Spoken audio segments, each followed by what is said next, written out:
Hello दोस्तों, मेरा नाम है अर्जुन। स्वागत है आपका मेरे यूट्यूब चैनल पे। गाइज आज हम बात करने वाले हैं death of a partner chapter से, जो कि हमारा क्लास 12th पार्टनरशिप अकाउंटेंसी किताब से है। उसमें भी एक लोन अकाउंट और एग्जीक्यूटर अकाउंट का क्वेश्चन। तो चलिए जल्दी से वीडियो को शुरू करते हैं।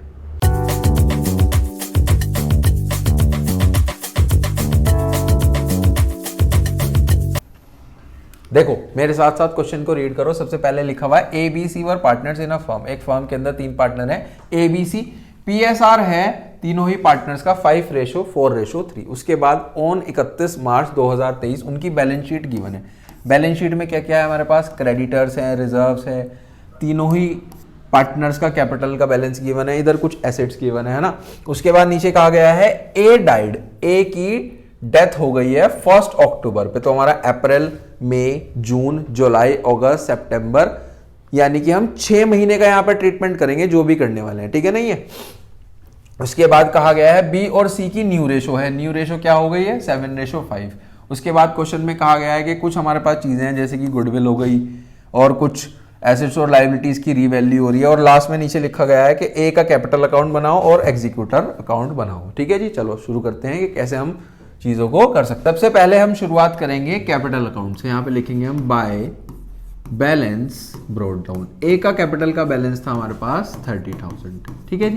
फिर उसके बाद आपको चेक करना है कि क्या कुछ डिस्ट्रीब्यूट करने वाली चीज है, वो हम डिस्ट्रीब्यूट कर देते हैं। ठीक है, बैलेंस शीट में देखते हैं रिजर्व्स है हमारे पास। क्या इस पे कोई ट्रीटमेंट है? नहीं सर, इस पे कोई भी ट्रीटमेंट नहीं है। रिजर्व्स को लिखते हैं। रिजर्व 6,000 है और रेशो है 5/12। यहां आ जाएगा बाय रिजर्व। ए का कैपिटल अकाउंट है तो सिर्फ और सिर्फ ए के बारे में कंसिडर करेंगे। 6,000 का रिजर्व है हमारे पास और उसका जो रेशो है वो है 5/12। तो आ जाएगा हमारे पास 2500। Got it? इतनी चीज क्लियर है। नेक्स्ट एडजस्टमेंट की तरफ चलते हैं। Next adjustment, next advertisement suspense account, ये भी कैपिटल अकाउंट में जाती है लेकिन ये जाएगी हमारे पास मेनली डेबिट साइड में। तो आप इधर लिख लो to advertisement suspense account. Suspense account advertisement की वैल्यू थी हमारे पास 12,000। 12,000 को 5/12 करोगे तो आ जाएगा हमारे पास 5,000। क्लियर है? डिस्ट्रीब्यूट करने वाली चीजें भी हमने लिख ली। अब हम चलते हैं सीधा अपनी सबसे फर्स्ट एडजस्टमेंट पे। सबसे फर्स्ट एडजस्टमेंट है हमारे पास goodwill of the firm is valued at 2.5 year purchase of the average profit of the last 4 year. पिछले 4 साल के प्रॉफिट से आपको एवरेज प्रॉफिट निकालना है, फिर आपको गुडविल कैलकुलेट करनी है। ठीक है जी, चलो करते हैं इसको भी। कैसे होगा? वर्किंग नोट्स की तरफ चलो। आपको वर्किंग नोट्स भी बनाने हैं। वर्किंग नोट्स ये रहे हमारे पास, हम लिख भी लेते हैं। वर्किंग नोट नंबर 1 है कैलकुलेशन ऑफ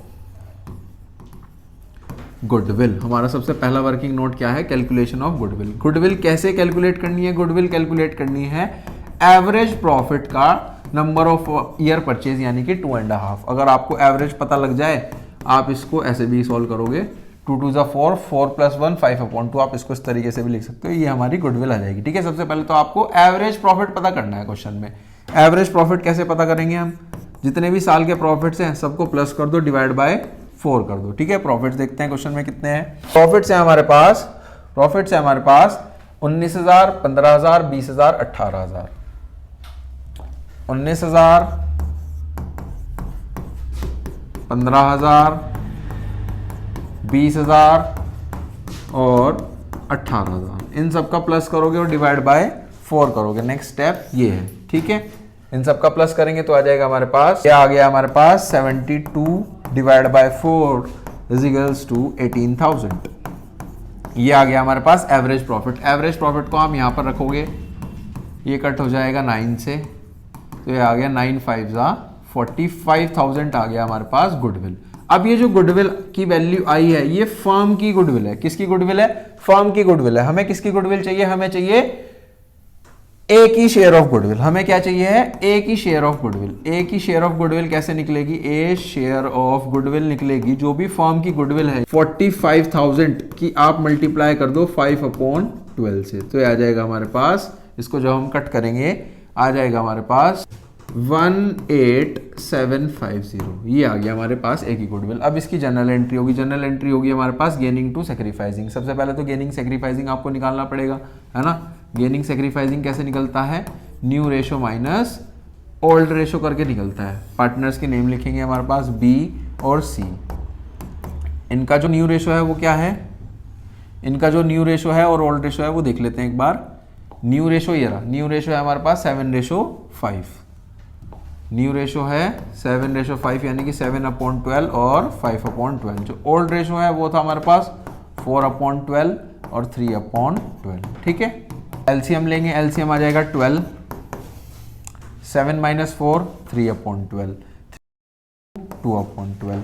तो यहाँ से हमें पता लग गया जो हमारा गेनिंग रेशो है वो है, गेनिंग रेशो है हमारे पास 3:2। इसी के अकॉर्डिंग आपको क्या करनी है, गेनिंग टू सेक्रीफाइसिंग एंट्री करनी है। ठीक है ना, चलो जी, गेनिंग टू सेक्रीफाइसिंग एंट्री क्या होगी हमारे पास, B's capital account debit, B's capital account debit to, अभी सीबी है, C's capital account debit, CB debit होगा, to A's capital account, A's capital account. A की शेयर ऑफ गुडविल आई थी हमारे पास 18,750, ये थी ना हमारे पास 18,750। अब इस 18,750 को आपको यहां पर लिखना होगा बी और सी में 3:2 में, तो ये आ जाएगा हमारे पास 11,250 और 7,500। ठीक है जी, इस एंट्री को आपको अब कहां ले जाना है, कैपिटल अकाउंट में ले जाना है। कैपिटल अकाउंट में हम इसको लिखेंगे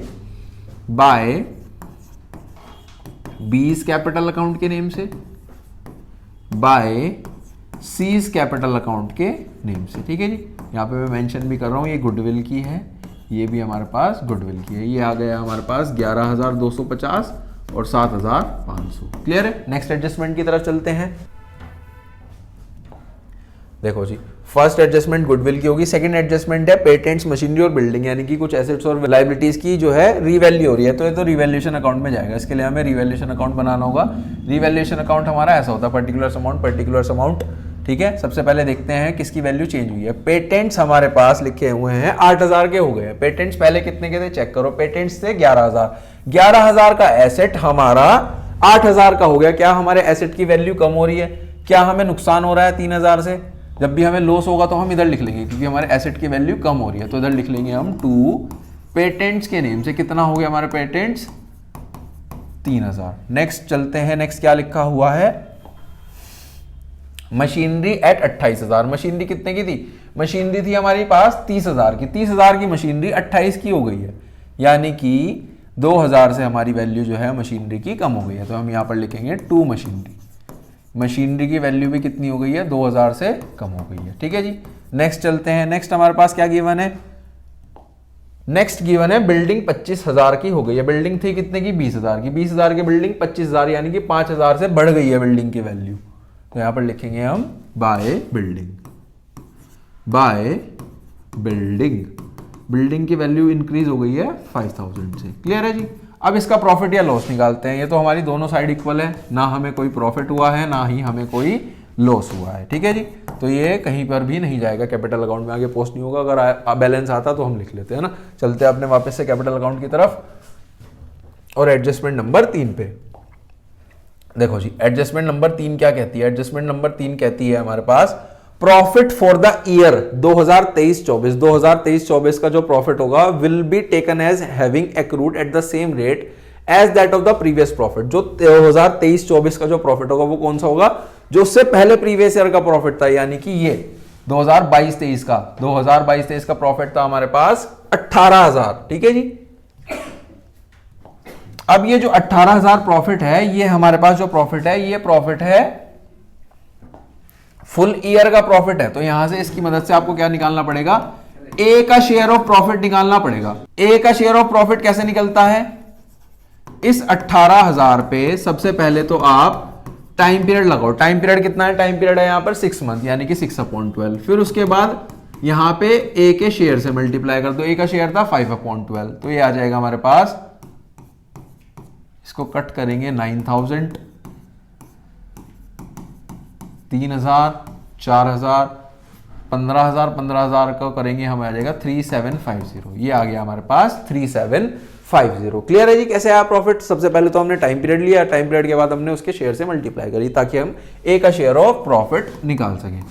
ठीक है। इसके बाद इसकी एक एंट्री करनी है। इसकी एंट्री क्या बनती है? इसकी एंट्री बनती है, वैसे तो बनेगी profit and loss suspense account debit to deceased partner capital account, उस केस में अगर यहाँ पे रेशो चेंज ना होती, लेकिन यहाँ पे जो पीएसआर है वो चेंज हो गया है।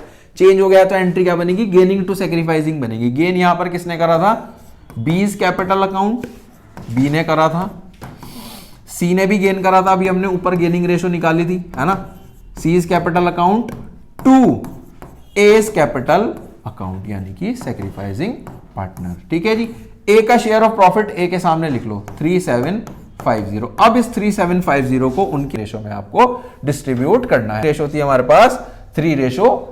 ठीक है जी। 3:2 में जब हम इसको करेंगे आ जाएगा हमारे पास 3:2 में आ जाएगा 2250 1500। क्लियर है? कैपिटल अकाउंट में लिखना है। इधर आ जाओ, by B's capital account by C's capital account. इसके ब्रैकेट में आप लिख दो प्रॉफिट, कि ये प्रॉफिट को हम यहां पर लिख रहे हैं। इसीलिए मैंने ऊपर भी गुडविल अलग लिखा था ताकि पता लगे कौन सा हमारे पास किस चीज का है ना।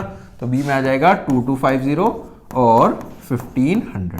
अभी चलते हैं अपनी नेक्स्ट एडजस्टमेंट की तरफ। कहां तक हमने कर लिया है? हमने पूरा कर लिया है सी तक। डी में क्या लिखा है? Interest on capital be provided at the rate 10%। 10% IOC देना है। 10% आईओसी भी देंगे, लेकिन टाइम पीरियड के साथ देंगे, क्योंकि आईओसी पूरे साल का नहीं है, कुछ लिमिटेड टाइम तक ही है, जब उसकी डेथ हो गई थी, है ना। And half of the amount, ये तो एग्जीक्यूटर अकाउंट से रिलेटेड है, इसको भी अभी डिस्कस करते हैं। सबसे पहले तो हम आईओसी देंगे। आईओसी हमें देना है 10% बाय आईओसी। आईओसी कैसे दिया जाएगा? कैपिटल थी ए की 30,000, रेट है हमारे पास 10% और 6 महीने, टाइम पीरियड लगेंगे 6/12, तो ये आ जाएगा हमारे पास 1500। अब करो जी टोटल। ठीक है जी। अब टोटल करेंगे तो कितनी वैल्यू आ जाएगी? अब टोटल करेंगे तो कितनी वैल्यू आ जाएगी? ये आ गया हमारे पास 56,500 और इधर हम लिखेंगे टू एज एग्जीक्यूटर अकाउंट। ए का एग्जीक्यूटर अकाउंट, जो कैपिटल का बैलेंस है वो एग्जीक्यूटर अकाउंट में ट्रांसफर हो जाता है, माइनस कर देंगे 51,500। अब इसको आपको लिखना है एग्जीक्यूटर अकाउंट। यहां आ जाएगा बाय ए का कैपिटल अकाउंट 51,500। ठीक है जी। अब वो लास्ट एडजस्टमेंट पढ़ते हैं जो कि थोड़ी सी रह गई थी हमारे पास। ये लिखा है half of the amount due to A. ये 51,500 पूरा ड्यू है जो कि हमें ए को देना है। इसका half of the amount to be paid immediately to the executor, वो इमीडिएटली पे हो गया है एग्जीक्यूटर को, और जो बैलेंस है यानी कि रिमेनिंग हाफ वो होगा एग्जीक्यूटर के लोन अकाउंट में ट्रांसफर। ये कहा गया है कि ये 51,500 है, ये टोटल अमाउंट ड्यू है। इसका हाफ कितना होगा? इसका हाफ होगा 25,750। 25,750 आपने इमीडिएटली पे कर दिया। पे कर दिया तो टू बैंक अकाउंट के नाम से लिख देंगे हम। रिमेनिंग हाफ कितना हो गया? 51,500 का अगर 25,750 चला गया तो 25,750 ही रह गया। ये ट्रांसफर करना है, किस में ट्रांसफर करना है? एग्जीक्यूटर के लोन अकाउंट में, एग्जीक्यूटर्स लोन अकाउंट। ये हो गया हमारे पास ट्रांसफर।